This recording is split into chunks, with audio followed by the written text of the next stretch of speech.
Baseia-se na antropologia como uma ciência fundamental para que você possa compreender como nossas relações sociais são profundamente influenciadas pelo conjunto complexo que forma a cultura.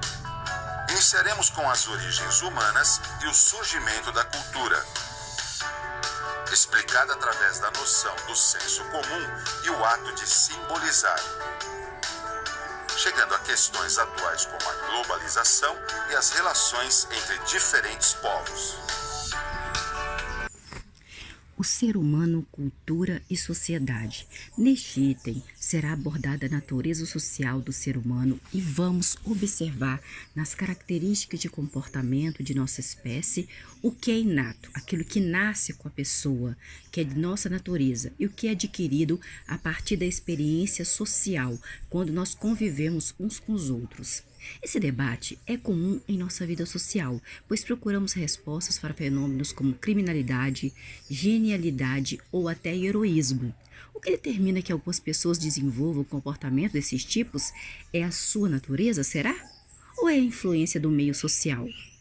Para as ciências sociais, nós seres humanos, somos animais culturais, capazes de produzir conhecimento, mas dependentes do aprendizado social, que é a socialização, por meio da compreensão de conceitos como cultura, natureza e socialização. É possível uma nova perspectiva de comportamento humano. Desde o surgimento de nossa espécie lá no planeta, temos observado que o ser humano surpreende por suas capacidades de inteligência, de organização social e de adaptação em diferentes ambientes naturais. Essa diferença em relação às outras espécies foi garantida pelo desenvolvimento de nossas habilidades. O surgimento da cultura. Objetivos. Voltar às origens da cultura é também voltar à origem da humanidade. Ter costumes, ter hábitos aprendidos é um comportamento relacionado com a nossa sobrevivência e evolução enquanto espécie. O tema possibilita uma abordagem que ressalta a importância da compreensão do ser humano como um ser biopsicossocial. Ou seja, somos seres humanos cujo comportamento é determinado ao mesmo tempo por nossas características orgânicas, que é um tipo de aparelho físico que temos e como podemos usá-lo, por nossas experiências pessoais, racionais ou até afetivos do mundo e, finalmente, pelo meio social onde vivemos. Parece que todo ser humano tem como qualidade inata, aquela que nasce com ele, que nos pertence desde nosso nascimento, certos comportamentos, como preferir alguns tipos de roupas, alguns alimentos que nós temos vontade de comer e ainda se comunicar por meio desta ou de outra forma de língua. Pois a antropologia, junto com as ciências como a arqueologia, a paleontologia e a história, explorou profundamente essa questão sobre a diferença do homem em relação ao resto do mundo animal e pôde concluir o senso comum e a ciência antropológica explicam a cultura. Objetivos. A cultura, ela determina hábitos, determina rotinas, determina conceitos e formas de encararmos o nosso mundo. Cada povo desenvolve um conjunto diferente de formas de pensar o mundo e de agir naquele mundo. E o resultado é que para uma mesma situação temos tantas soluções e julgamentos de acordo com quantas culturas existirem. E a cultura, ela não muda apenas de um lado do mundo para o outro lado do mundo, como Oriente e Ocidente. A cultura, ela muda de uma região para outra região do mesmo país. Ela muda até mesmo de uma cidade para outra cidade da mesma região, de um lugar para o outro. Quando muda a cultura, muda também a forma como o ser humano interfere na natureza para utilizar seus recursos da natureza. Mas mudam também os conceitos por meio dos quais nós pensamos sobre o mundo material e os sentimentos. A palavra cultura, ela é usada com diferentes significados conforme o contexto. Podemos encontrar a palavra cultura em nosso dia a dia, fazendo parte da forma como tratamos os outros, como reagimos a certas situações. É possível lembrar algumas frases que ouvimos repetidamente do cotidiano, onde aparece a palavra cultura, refletir sobre o seu significado. A comunicação humana é simbólica. Objetivos.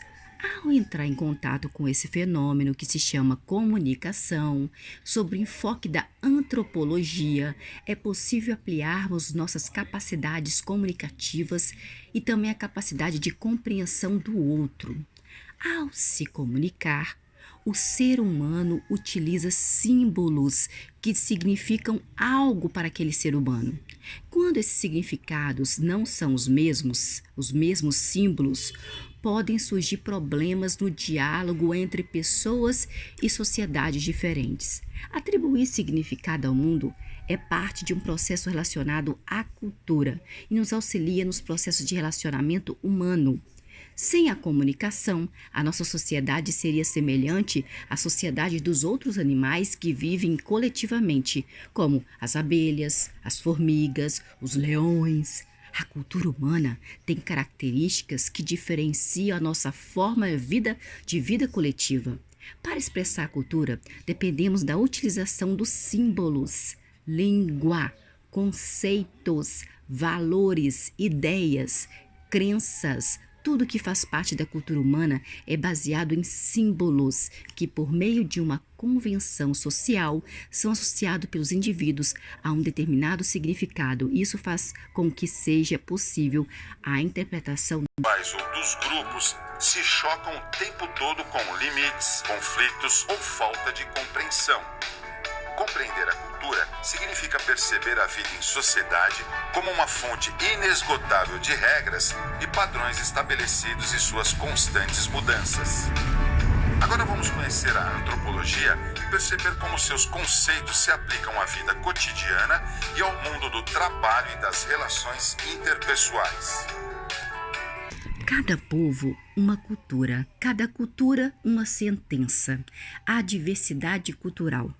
Objetivo: tentar compreender outra cultura é um exercício muito parecido com o de tentar compreender a outra pessoa, ou seja, alguém que pensa bem diferente de você. Entrar em contato com diferentes perspectivas ou até formas de reagir ao contato com as diferenças culturais traz um aprendizado maior do que pode parecer. Possibilita uma flexibilidade pessoal para compreender que, ao aceitar o ponto de vista do outro, pode-se enriquecer a visão de mundo pessoal. Assim é quando aprendemos a compreender o diferente, desde outra pessoa até outro povo, porque todos nós somos diferentes. Aprender com relativismo cultural.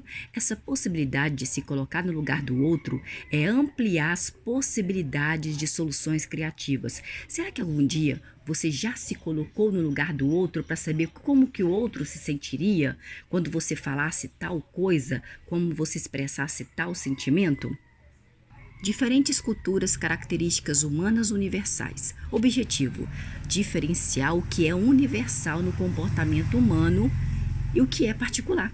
Se o ser humano produz diversidade cultural em diversas culturas, cada pessoa pode ter sua própria cultura na sua família, você pode aprender como é importante constatar essa diversidade e saber habilitar a lidar com ela em situações de contato com a diferença entre vocês. Entretanto, o ser humano não é apenas diverso. Somos uma espécie que compartilha características que nos assemelham, que nos tornam iguais e que nos tornam diferentes.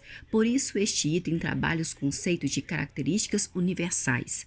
Características universais são aquelas que não se alteram em função do contexto ou condição momentânea. Características particulares são aquelas que encontramos apenas em determinado contexto, seja de um lugar para outro lugar, seja de uma época para outra época. Quem somos? Quem são eles? Admiração e preconceito na aldeia global. Objetivos: conhecer as características das culturas atuais, considerando as novas tecnologias e os meios de comunicação interativos, refletir sobre as novas formas de construção de ideias culturais que passam pelo mundo real, presencial e também pelo mundo virtual. Introdução. Com um imenso desenvolvimento dos meios de comunicação, os meios de transporte, as culturas humanas se aproximaram como nunca da história da humanidade. Esse contato com a diferença do um do outro trouxe importantes questões que afetaram a política, que afetaram o mundo dos negócios, o desenvolvimento de valores de cada pessoa, a totalidade de culturas humanas, dentre outras. Com a proximidade entre as diferentes culturas, pode-se notar uma reação das pessoas que oscila entre as atitudes de admiração em relação a outras pessoas ou até de preconceito também. A antropologia social é uma das ciências da sociedade voltada à compreensão do comportamento humano orientado pela cultura. A disciplina Homem e Sociedade baseia-se na antropologia como uma ciência fundamental para que você possa compreender como nossas relações sociais são profundamente influenciadas pelo conjunto complexo que forma a cultura. Em nossa convivência com os outros, podemos perceber que os objetivos pessoais ou dos grupos os quais pertencemos se chocam o tempo todo com limites, com conflitos ou falta de compreensão. Compreender a cultura leva a uma nova postura que permite perceber nossa vida. Em nossa convivência com os outros, podemos perceber como os objetivos pessoais, quer dizer, o meu, ou dos grupos aos quais pertencemos, eles se chocam o tempo todo com limites, com conflitos ou falta de compreensão dos outros. Compreender a cultura leva a uma nova postura que permite perceber nossa vida em sociedade como uma fonte inesgotável de estabelecimento de regras e de padrões, e suas constantes mudanças. Sempre as regras e os padrões estão mudando. A isso chamamos de diversidade. Conhecer o comportamento humano da perspectiva da cultura nos possibilita analisar muitas situações de uma perspectiva enriquecida pela diversidade. Trabalho em equipe, capacidade comunicativa, desenvoltura social, são habilidades que podem ser desenvolvidas conforme ampliamos a compreensão sobre a cultura e a diversidade.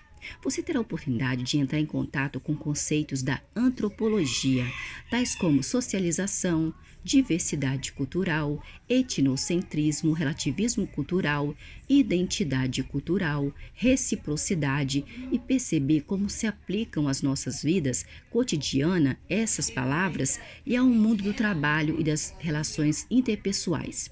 Iniciando com o conhecimento sobre as origens humanas e o surgimento da cultura, chegaremos a questões atuais como a globalização e as relações entre diferentes povos.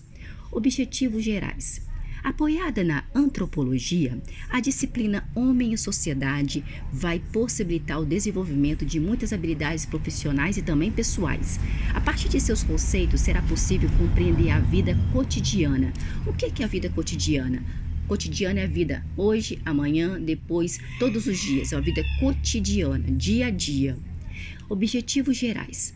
Apoiada na antropologia, a disciplina Homem e Sociedade vai possibilitar o desenvolvimento de muitas habilidades profissionais e também pessoais. A partir de seus conceitos, será possível compreender a vida cotidiana, além de proporcionar enriquecimento social, enriquecimento cultural, enriquecimento afetivo e cognitivo ao estudante.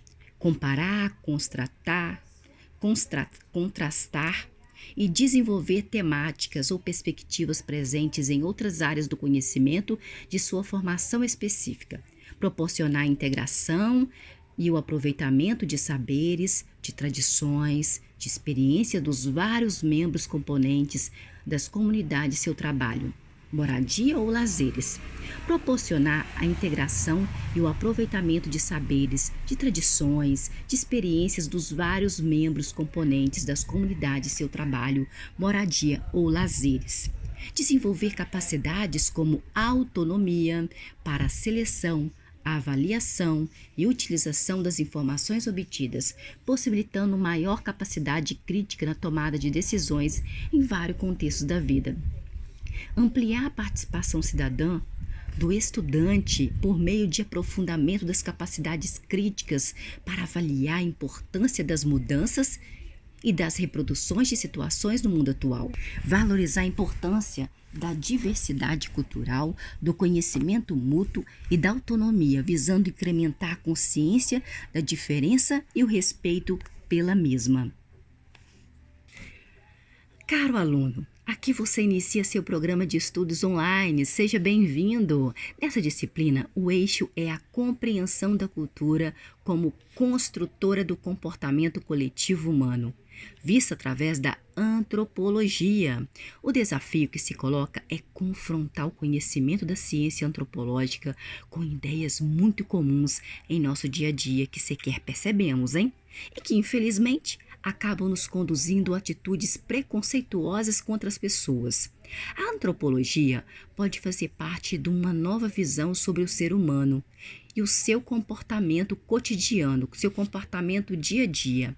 Essa ciência nos mostra o quanto somos produto de nosso meio, mas não somos determinados pelo meio. Assim, ao tomar consciência sobre essa influência, abre-se possibilidade de refletir sobre como agirmos, nos tornando responsáveis por construir nossas relações sociais e nossos valores. Valores esses que se pautem por evitar o preconceito com outra pessoa e ter atitudes que levam à sua exclusão, à exclusão da pessoa. Esse processo de desumanização, desumanização, ou a recorrência a atitudes moralmente ofensivas, que quando você ofende a moral da outra pessoa, há povos e setores da sociedade que possuem valores próprios, valores justos. Deixou de ser aceitável como base das relações interpessoais no mundo de hoje. O que se espera é que, ao final de nosso programa de estudos, você, aluno, tenha alcançado os objetivos colocados acima. Todos os objetivos a serem cumpridos pela disciplina colaborarão diretamente com vários âmbitos da sua vida.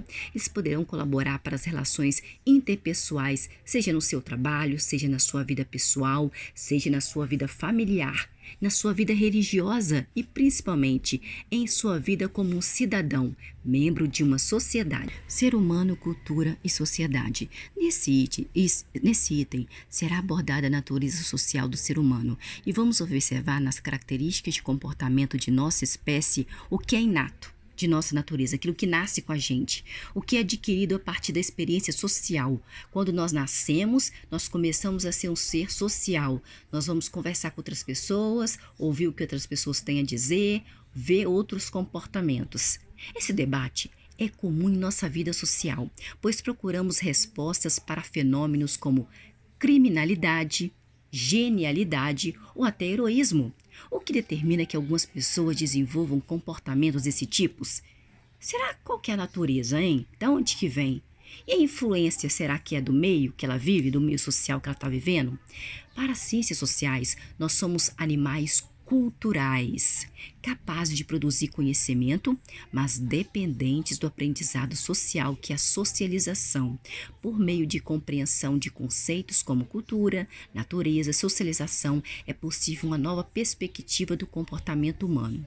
Desde o surgimento de nossa espécie aqui no planeta, nós temos observado que o ser humano surpreende por suas capacidades de inteligência, de organização social e de adaptação em diferentes ambientes naturais. Essa diferença em relação às outras espécies foi garantida pelo desenvolvimento de nossas habilidades sociais e habilidades culturais.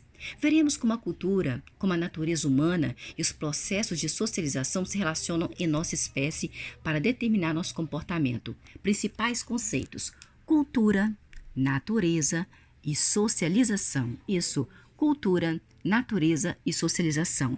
Ser humano, cultura e sociedade.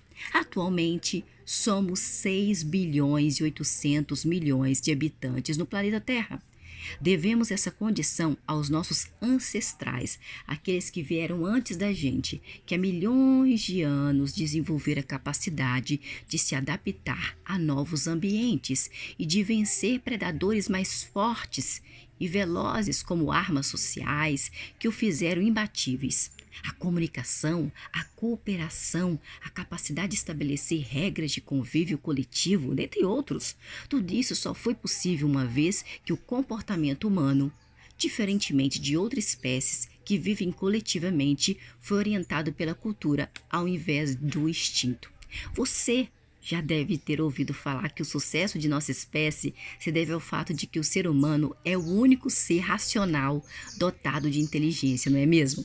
Isso é verdade, mas não é toda a história, tá? Já pensou que não adianta nada ser dotado de inteligência se não ser estimulado a utilizar sua inteligência? Pois é exatamente isso que acontece com o conjunto de nossa espécie. Se o ser humano não tivesse desenvolvido a vida em sociedade baseada em uma cultura, provavelmente nossas capacidades de inteligência sequer seriam exploradas. Vamos pensar por que é importante essa informação. É importante perceber que é comum o pensamento que existem pessoas ou sociedades naturalmente mais dotadas de pessoas inteligentes. Pois bem, isso é parte de um preconceito infundado. Essa discussão será aprofundada mais adiante no decorrer da nossa disciplina. Por ora, reflita sobre a importância da cultura para organizar os grupos humanos. Todas as capacidades que decorrem da inteligência dependem de nosso convívio coletivo e das necessidades ou exigências impostas por esse modelo de vida. O ser humano, ele é uma espécie diferente de animal que vive em grupo. Ao desenvolver a cultura, ele afastou-se da natureza e, portanto, afastou-se dos instintos. Atualmente, cercados pelas comodidades culturais, em uma sociedade moldada pela tecnologia e pelo mercado, fica difícil nos imaginarmos como de fato somos, um animal cultural. Somos a única espécie a desenvolver um ambiente totalmente controlado para sobreviver, que são as cidades. E talvez por isso esquecemos uma dimensão constitutiva do nosso ser, que é os nossos instintos. Somos uma espécie modelada pela cultura. Substituímos o comportamento dos impulsos instintivos que nós temos, preservação da espécie por meio da alimentação, reprodução e abrigo, pelas regras de conduta social. Apenas dessa forma, nossos antepassados puderam deixar uma herança importantíssima baseada na acumulação de conhecimentos, nas tradições e nos nossos laços sociais. O comportamento humano baseado na cultura e na troca de conhecimento, que é a aprendizagem, é o que nos distingue, que nos diferencia das demais espécies. Não dependemos apenas da herança biológica, aquilo que nós nascemos com ela, e do comportamento também herdado geneticamente para evoluir, não. Precisamos de história, das experiências das gerações passadas, da capacidade de nos educarmos mutualmente, portanto, dependemos da cultura. Mas talvez o que está sendo chamado aqui de cultura não seja exatamente o que você se acostuma a utilizar. Por isso, vamos fazer uma abordagem científica. Antropologicamente, a cultura foi definida pela primeira vez no século XIX, em 1871, por Edward Taylor, como o quê? Um conjunto complexo que possui os conhecimentos, as crenças, a arte, a lei, a moral, costumes e todas as outras capacidades e hábitos adquiridos pelo homem enquanto membro de uma sociedade. Olha, Edward Taylor disse que a cultura é definida por ele, por Edward Taylor, um conjunto complexo, complicado, que inclui os conhecimentos, que inclui as crenças, a arte, a lei, a moral, os costumes e todas as outras capacidades e hábitos adquiridos pelo homem, enquanto o homem é membro de uma sociedade. É importante ressaltar nessa definição já antiga de Taylor que a caracterização de cultura é o resultado de processos de aprendizagem. Nenhum de nossos padrões de comportamento coletivo é herdado geneticamente. Eles são adquiridos e, para isso, dependemos do convívio com o meio social. Quando nascemos, não temos tendências naturais em relação à crença, bem como a qualquer tipo de alimentação. Tudo em nossa vida coletiva, desde a língua que nós falamos, com a qual nós vamos nos comunicar com os outros, os hábitos rotineiros de alimentação e vestuário, o que nós vestimos, nossa moral, noção de moral, enfim, tudo o que compartilhamos ao viver em sociedade e que podemos observar que se repete na maioria dos indivíduos desse nosso grupo é resultado de um processo de aprendizagem da cultura. E a isso denominamos socialização. Vamos compreender melhor o importante conceito de socialização. Comecemos pela definição de autores importantes para as ciências da sociedade. Peter e Brigitte Berger afirmam que processo por meio do qual o indivíduo, você, aprende a ser um membro da sociedade, designado pelo nome de socialização, não tem fim e pode dividir-se em socialização primária e socialização secundária. A família é tradicionalmente a instituição responsável pela socialização primária e a escola, o trabalho e as demais instituições são responsáveis pela socialização secundária. Berger, Brigitte, Peter e Brigitte. Esses autores, eles exploram os processos de aprendizagem da vida social, demonstrando que quase tudo em nosso comportamento precisa ser modelado desde os primeiros momentos de vida, e que esse processo não termina nunca. Em cada fase de nossa vida social, somos exigidos a adquirir novos padrões que nos permitem conviver em coletividade. Podemos concluir que a socialização compreende todas as formas de aprendizado em sociedade. Tem início com as exigências de condutas dentro da família, que a nossa primeira experiência de vida social é a família, se estendendo depois aos contatos sociais cada vez mais amplos com a escola, com a vizinhança, com as amizades, com o ambiente profissional, com a vida religiosa, com a participação em associações ou clubes, ou até lazeres. Você percebe que quando começa o convívio em um novo grupo social, existe uma tendência a observar o comportamento dos outros? Esse processo vai criando referências sobre como devemos nos comportar e como os outros reagem em determinadas situações. Assim, podemos agir com mais segurança dentro dessas situações, pois aos poucos as coisas vão se tornando mais previsíveis à medida que nos habituamos e incorporamos muito dessa dinâmica coletiva. Pode-se dizer ainda que a socialização é uma forma de educação, mas vai para além da forma de educação. Mesmo em contextos nos quais as pessoas não têm consciência de que estão se educando mutuamente, o contato social indica formas esperadas de comportamento. Assim podemos interagir com os outros, sabendo seguramente que, de acordo com a nossa conduta pessoal, podemos esperar um ou outro tipo de resposta daquela pessoa.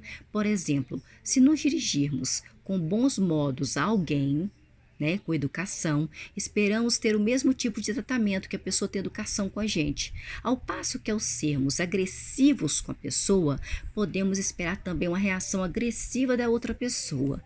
Quando, por exemplo, professamos determinada religião, entramos para uma nova turma de amigos, ou grupo praticamente determinado de esporte, aprendemos como nos comportar, como pensar sobre aquele assunto, como interagir, conversar com os outros membros do grupo. Mesmo sem termos consciência, estamos sendo socializados nestes meios. De acordo com a nossa cultura e a socialização, controlamos até mesmo os horários de fome, a postura corporal e os gestos, os hábitos de higiene pessoal e as formas de tratamento de saúde. Ou seja, cada cultura corresponde a um padrão diferente de realizar todas essas coisas necessárias à vida social e o que consideramos ser normal todos fazerem. E nenhuma dessas condutas é inata, não nasce com a gente. Ou seja, ela é componente da nossa natureza. Aprendemos cada um dos procedimentos de conduta pessoal que possibilite o convívio coletivo de acordo com os padrões herdados e modificados constantemente. Nós temos padrões que foram herdados e são modificados com o meio social.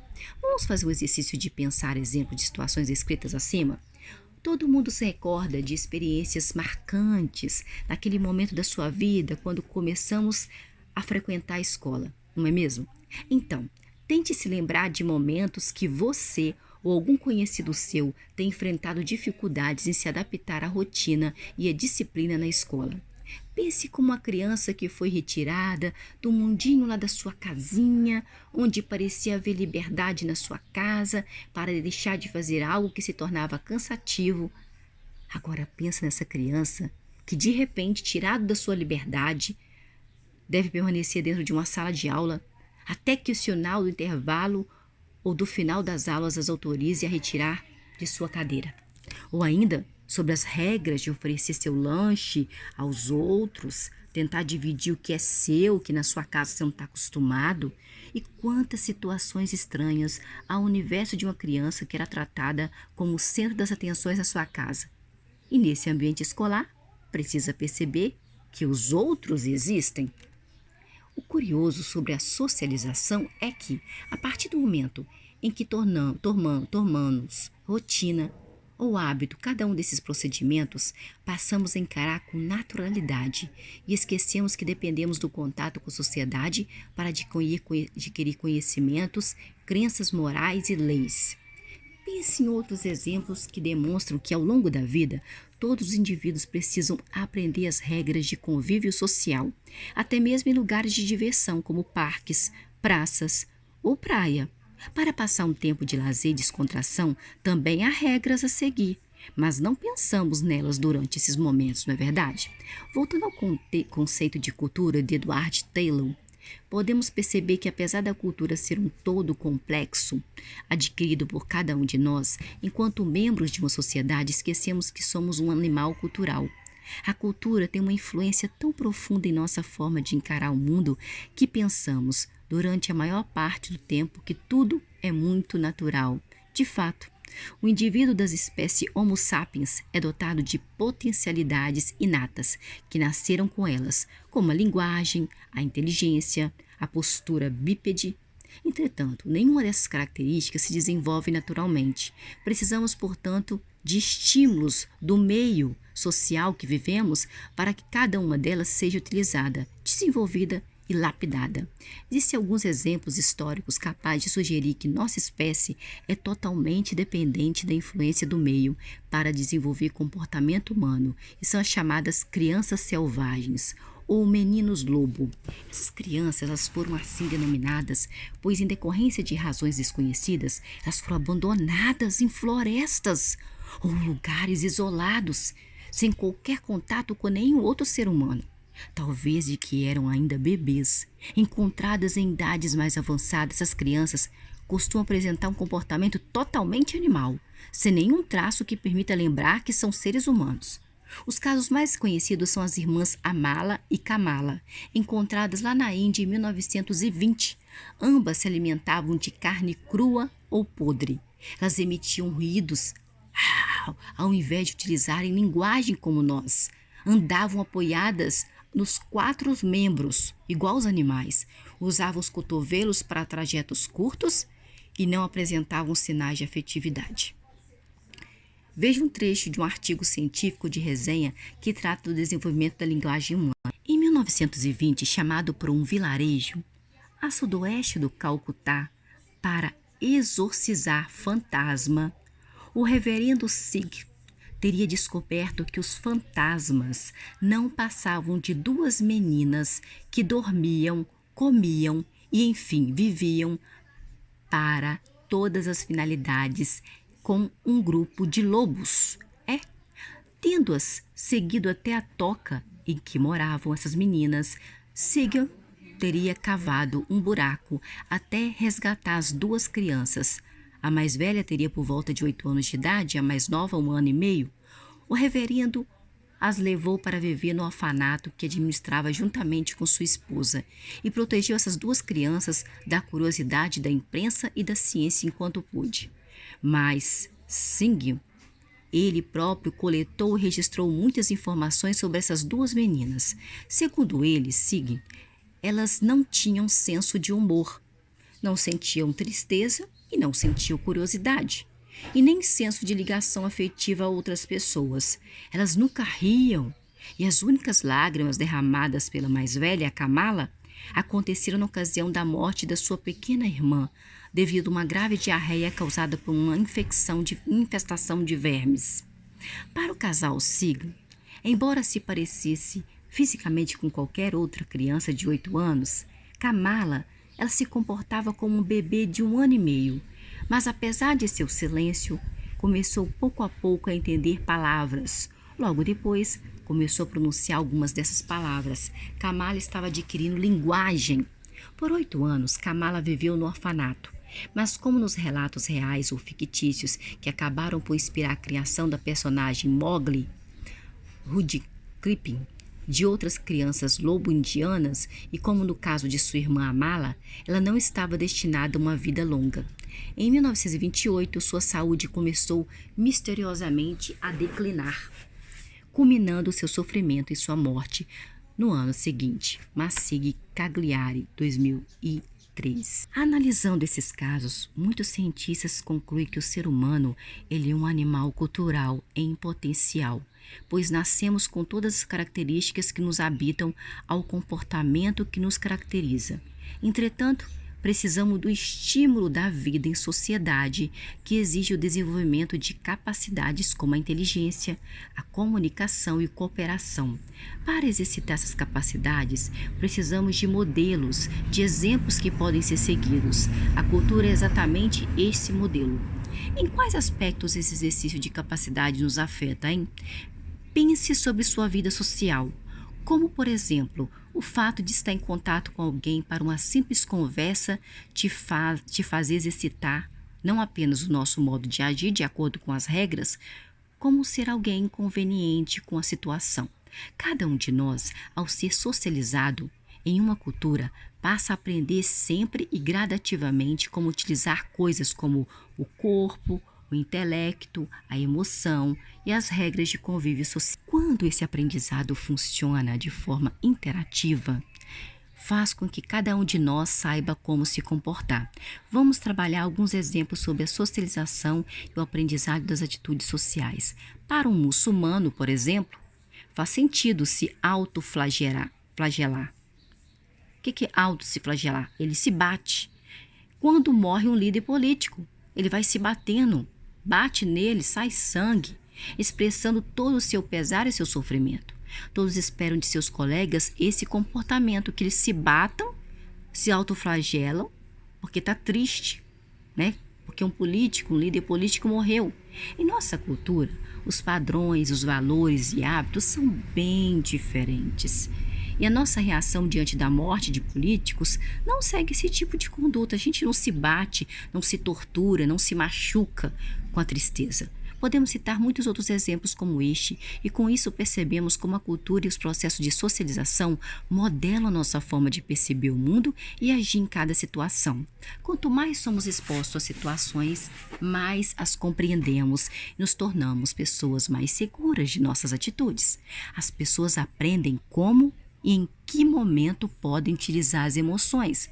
Durante uma cerimônia de casamento, as pessoas não agem da mesma forma como em uma torcida de jogo. Em cada uma dessas situações, é necessário saber como, em que momento expressar as emoções, como rir, chorar, gritar, levantar, sentar, dentre outras.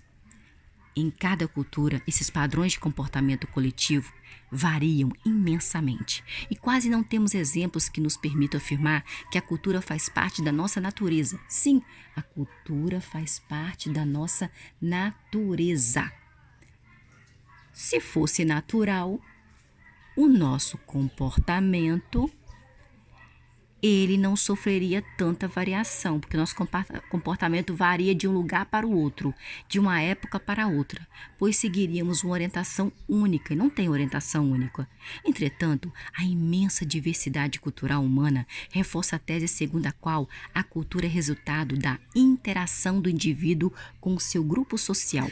Ao mesmo tempo em que aprendemos e reproduzimos nossa cultura, colaboramos para suas mudanças ou para manter hábitos e tradições daquela cultura.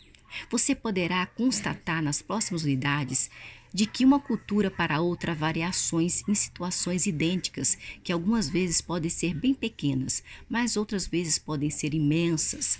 As fronteiras entre o inato, aquilo que nasce com a gente, e o adquirido são extremamente tênues e vacilantes. Posso dizer que todo o comportamento humano, do mais simples ao mais complexo, que é o mais difícil, contém um pouco de cada uma dessas suas duas dimensões.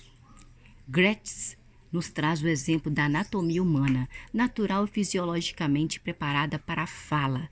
De nada serviria se vazia de cultura, uma vez que ela nos fornece as línguas, os idiomas, os dialetos ao falar. Pense no caso dos funerais. A dor da perda naquele funeral de um indivíduo tem sido, ao longo da história humana, um caso de exemplo de diversidade. Os funerais são rituais que expressam diferentes questões humanas, com relação à inevitabilidade da morte, boatos, medos sobre a condição do morto após a morte, da putrefação que nós vamos apodrecer do corpo, da perda de um ente querido, enfim, de uma infinidade de coisas que cada cultura responde de uma forma diferente.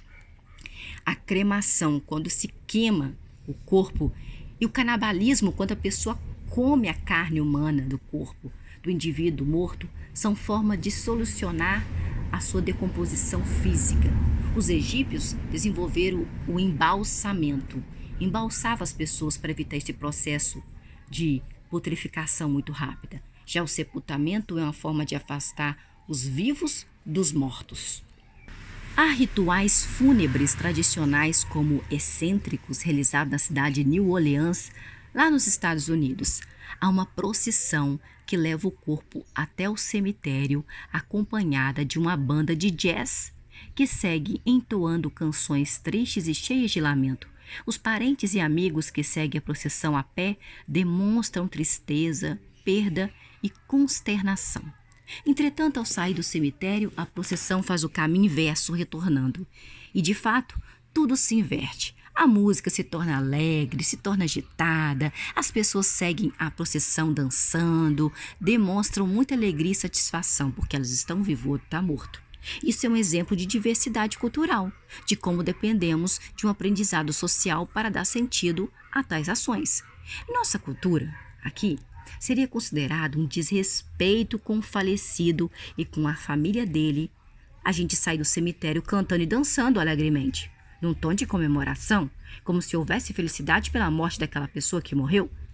Para nós, isso não é natural, gente. E sim, demonstrar pesar, tristeza, solidariedade pela dor da perda.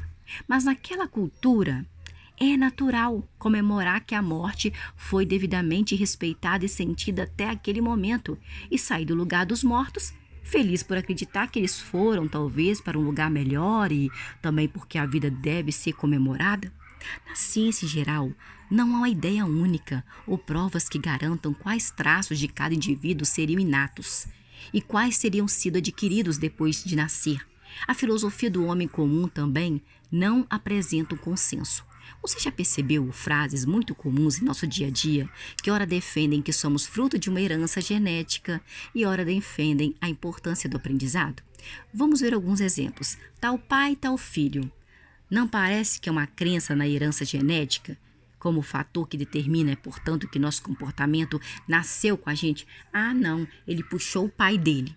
É de pequenino que se torce o pepino. Há uma defesa da importância do comportamento adquirido e, portanto, do aprendizado. Diga-me com quem andas e direis quem és. Novamente percebemos a importância da influência da sociedade e da socialização em cima da pessoa.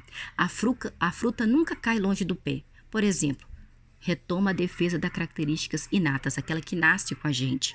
Portanto, quando você tiver a sua próxima atitude social, seja buscar um café para dar, uma pausa nos estudos ou no trabalho, seja responder a um pedido de seu chefe, você poderá se lembrar que somos resultado de uma cultura e que compreender seus mecanismos nos possibilita uma nova visão sobre os fenômenos humanos.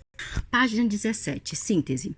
Perceber que não somos apenas guiados pela genética, isso, quando nascemos, inato, e pelas chamadas características inatas, e que é muito importante para valorizar o processo do convívio social. Aprender a conviver em grupo e conhecer as regras desse convívio é essencial para desenvolvermos nossas potencialidades como seres humanos. Muito pouco de nossas habilidades são comprovadamente inatas, que nascem com a gente, ou seja, herança de uma carga genética. A maior parte do que realizamos ao longo de nossas vidas depende de processos de convivência em grupo e de troca de conhecimentos. A relação entre indivíduo e sociedade. É possível afirmar que cada indivíduo é produto do meio. Cada um de nós somos produtos de um meio. Ou produto de uma herança genética? Bem, Qualquer cientista da área das ciências médicas e biológicas tende a dar uma resposta com ênfase às nossas características que nascem com a gente, que são as inatas, ou seja, que nascem conosco e podem definir tendências de comportamento. Por outro lado, as ciências humanas procuram enfatizar a importância do meio social como modelador das capacidades inatas que nascem com a gente, que podem a não ser desenvolvidas ao longo da vida de cada um. Para resolver esse impasse, precisamos considerar que nenhuma dessas ciências pode afirmar com plena certeza a respeito de todas as características do comportamento humano, pois ainda há muito a ser pesquisado e muito a ser compreendido. Uma posição que pondere ambos os pontos de vista pode responder de forma satisfatória nossos questionamentos. Sem dúvida, cada um de nós carrega potencialidades diferentes para esta ou aquela tarefa, mas precisamos fazer escolhas ao longo de nossas vidas. E essas escolhas são limitadas por condições socioeconômicas, oportunidades, contatos sociais, dentre outras. Portanto, não há como verificar se tivesse escolhido outra carreira, como teria me saído, hein? Em questão importante neste item, o ser humano é produto do meio ou produto de sua própria natureza, hein? O nosso comportamento é resultado da combinação entre a influência de nossa cultura, nossas capacidades que nascem com a gente, inatas, e a história de vida pessoal nossa. Para nos desenvolvermos plenamente como seres humanos, precisamos da referência de comportamento dado pela sociedade. E a partir dessa perspectiva que podemos reconhecer que cada um de nós é um indivíduo social. Para refletir sobre a imensa variedade de comportamentos individuais que levam algumas pessoas a se revelarem gênios, outras pessoas como heróis, outros até criminosos, temos que recorrer tanto às ciências sociais quanto às biociências. Sobre o enfoque da perspectiva antropológica, obviamente, nossa herança genética ela é importante e deve ser considerada como um fator que pode facilitar ou impedir certos comportamentos. Entretanto, essa herança por si só não garante necessariamente a tendência aos indivíduos desenvolverem hábitos e características tão marcantes. Vamos refletir mais sobre isso, tá? Suponha que um cientista vai fazer uma pesquisa em favelas urbanas, onde os recursos materiais de sobrevivência são mínimos, pequenos, e as crianças têm pouco acesso à educação. Suponho que esse indivíduo verifique que em um ambiente de 100 crianças, 5 crianças possuem o que chamamos de ouvido absoluto. Uma capacidade de distinguir e diferenciar com absoluta precisão as notas musicais emitidas. Apesar de possuírem essa capacidade, essas crianças dificilmente terão oportunidades sociais de desenvolver essa habilidade delas. Portanto, a habilidade inata que nasceu nesse caso será de pouca valia para a vida pessoal dessas crianças, porque ela não vai ter oportunidade de ampliar essa condição que ela nasceu de ter, né? Porque ela vive num lugar, né, que não tem muito material de sobrevivência. É pouco, é pobre. Podemos desdobrar esse exemplo para outras características tais como QI. O que é QI? Consciente de inteligência, habilidade para expressão corporal, memória. Podemos citar também características tais como o gene da obesidade, ou da dependência química. O fato de um indivíduo ser portador de qualquer uma dessas heranças genéticas não é suficiente para garantir que ele vá desenvolver um comportamento para utilizar esses recursos naturais, não. Um indivíduo ele pode ser uma carga genética que o destaca dos demais, como inteligência acima da média ou até uma habilidade artística de excelência, mas sem as condições sociais para desenvolver suas potencialidades, de nada adianta ter isso. Assim, para a antropologia, a experiência estimulada é garantia de meio social, pode ser muito mais determinante do que qualquer característica que nasce com a pessoa inata. O aprendizado, o reforço, o estímulo e o reconhecimento de nossas atitudes e habilidades por parte do grupo social são de extrema importância para o desenvolvimento de características desejadas. Todos gostam de ser premiados, todos gostam de ser elogiados, todos gostam de ser reconhecidos. Assim buscamos demonstrar empenho no desenvolvimento de habilidades esperadas pelo grupo social, mas ao contrário, quando somos reprimidos, como somos repreendidos, como somos tolhidos em certos comportamentos que temos, sendo excluídos do bom convívio social, procuramos evitar esse comportamento. Você consegue perceber como essa questão sobre o inato, aquilo que nasce, característica que nos pertence desde o nascimento versus o adquirido, que é a influência do meio que nós estamos, faz parte de muitos campos profissionais? Vamos trabalhar alguns exemplos. No campo das práticas esportivas, isto é, muito comum, hein? Pessoas muito talentosas e que se sobressaem parecem ter nascido para aquele esporte, ou no campo artístico, ou mesmo na ciência. Essas pessoas muitas vezes se tornam ídolos, não é mesmo?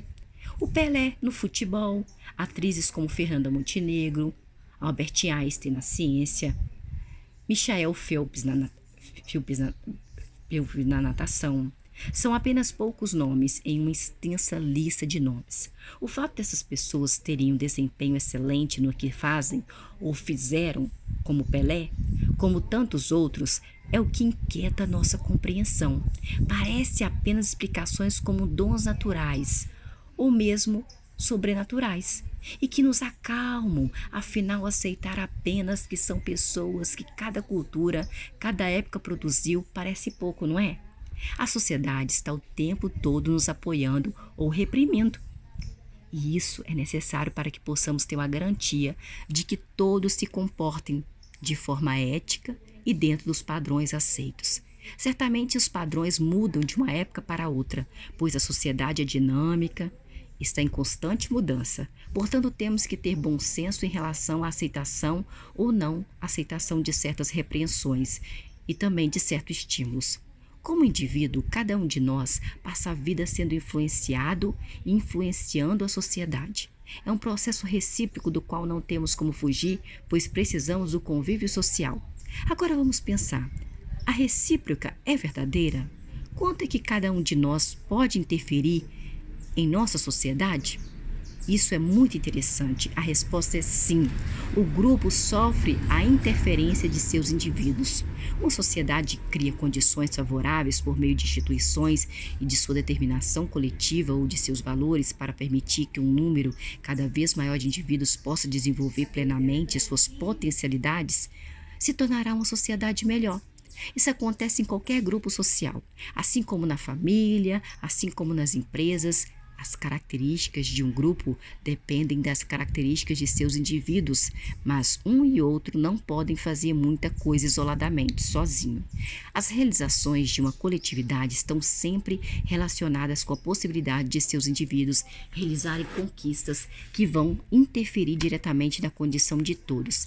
Claro que há os gênios, que surgem em todos os momentos da história. Gênios do esportes, gênios da intelectualidade, gênios da arte, gênios da religião, gênios da política. Mas essa não é a realidade de todos os dias para todos os povos. Para finalizar, portanto, consideramos indivíduo e sociedade aspectos inseparáveis para falarmos de seres humanos. Indivíduo e sociedade estão sempre juntos. Para ilustrar essa discussão, leia um trecho do livro de Roque de Barros Araya. Em outras palavras, não basta a natureza criar indivíduos altamente inteligentes.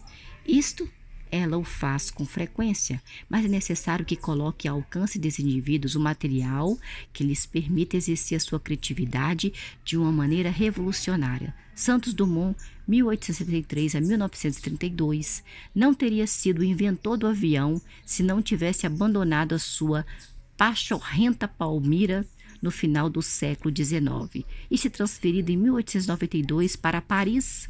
Ali ele teve acesso em Paris o acesso ao conhecimento acumulado pela civilização ocidental. Em Palmira, o cérebro de Santos Dumont, privilegiado, poderia talvez realizar outras invenções em seu avião, como, por exemplo, um eixo mais aperfeiçoado para carro de boi, mas jamais teria tido oportunidade de proporcionar à humanidade a capacidade de locomoção aérea que Santos Dumont inventou o avião. Albert Einstein, 1879 e morreu em 1955. Gente, ele não teria desenvolvido a teoria da relatividade se tivesse nascido em uma distante localidade do Himalaia e lá permanecido.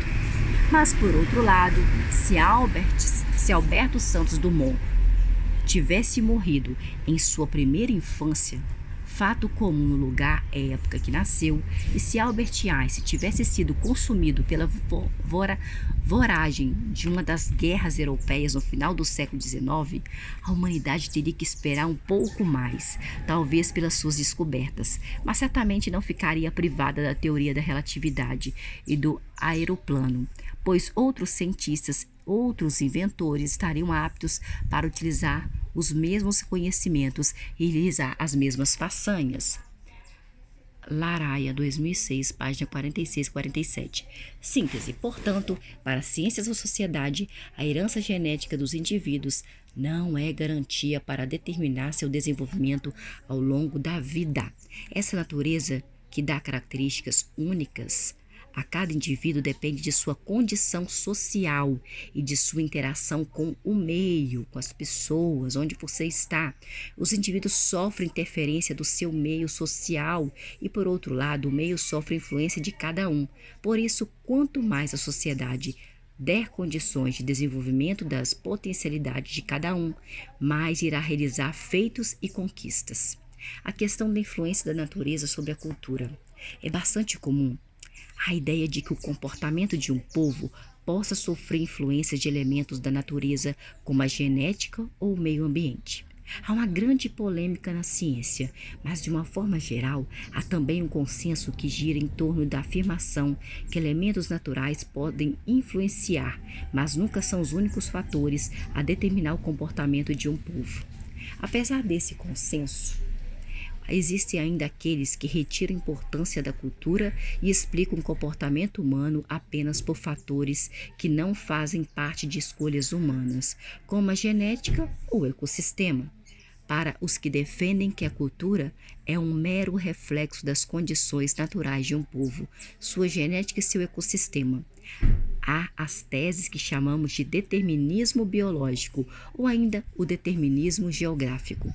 Roque de Barros Laraia, um antropólogo brasileiro, demonstra em seus capítulos iniciais do livro Cultura um conceito antropológico que essas teses são equivocadas e não consideram dados importantes. A antropologia preocupa-se em demonstrar a importância da cultura e minimizar coisas como nossas características físicas ou o clima ou a geografia do lugar em que nascemos.